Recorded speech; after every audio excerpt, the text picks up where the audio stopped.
fala, deixa o like nesse vídeo, isso mesmo. E a nossa leitura de hoje é no livro de Gálatas. Capítulo 2. Vamos lá, Tati? Vamos! Isso. 14 anos depois, eu voltei para Jerusalém com Barnabé e levei Tito comigo. Voltei para lá porque Deus me revelou que eu devia fazer isso.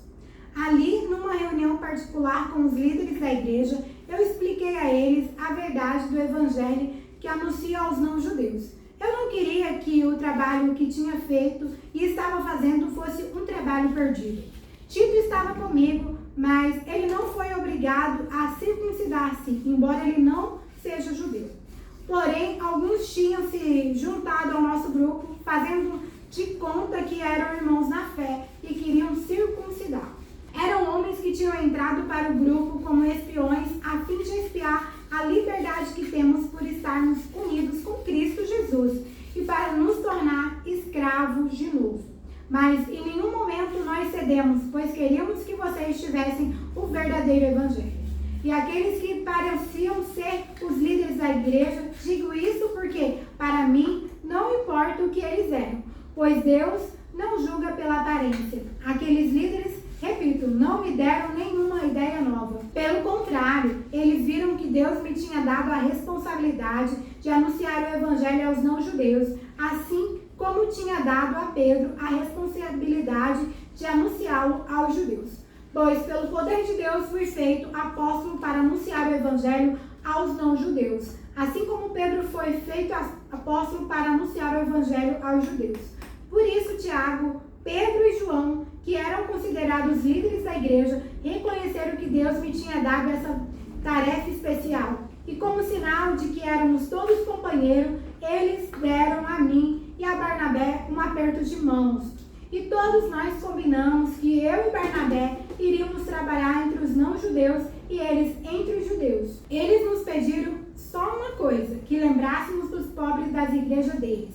E isso eu sempre tenho procurado fazer. Porém, quando Pedro veio para Antioquia da Síria, eu fiquei contra ele em público, porque ele estava completamente errado. De fato, antes de chegarem ali, alguns homens mandados por Tiago, Pedro tomava refeições com os irmãos não-judeus. Mas depois que aqueles homens chegaram, ele não queria mais tomar refeições com os não-judeus, porque tinha medo dos que eram a favor de circuncidar os não-judeus.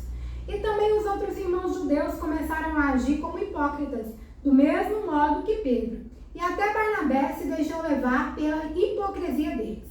Quando vi que eles não estavam agindo direito, de acordo com a verdade do evangelho, eu disse a Pedro na presença de todos: você é judeu, mas não está vivendo como judeu, e sim como não judeu. Então como é que você quer obrigar os não judeus a viverem como judeus? O fato é que nós somos judeus de nascimento e não pecadores não judeus, como eles são chamados. Mas sabemos que todos são aceitos por Deus somente pela fé em Jesus Cristo e não por fazerem o que a lei manda. Assim nós também temos crido em Cristo Jesus, a fim de sermos aceitos por Deus pela nossa fé em Cristo e não por fazermos o que a lei manda. Pois ninguém é aceito por Deus por fazer o que a lei manda.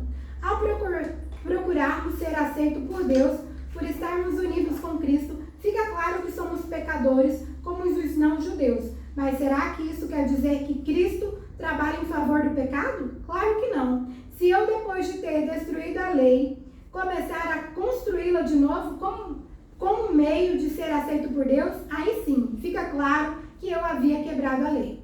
Pois quanto à lei, estou morto pela própria lei, a fim de viver para Deus. Eu fui morto com Cristo na cruz. Assim já não sou eu quem vive, mas Cristo é quem vive em mim. E esta vida que vivo agora, eu vivo pela fé no Filho de Deus, que me amou e se deu a si mesmo por mim. Eu me recuso a rejeitar a graça de Deus, pois se é por meio da lei que as pessoas são aceitas por Deus, então a morte de Cristo não adiantou nada. Filha amada, amém!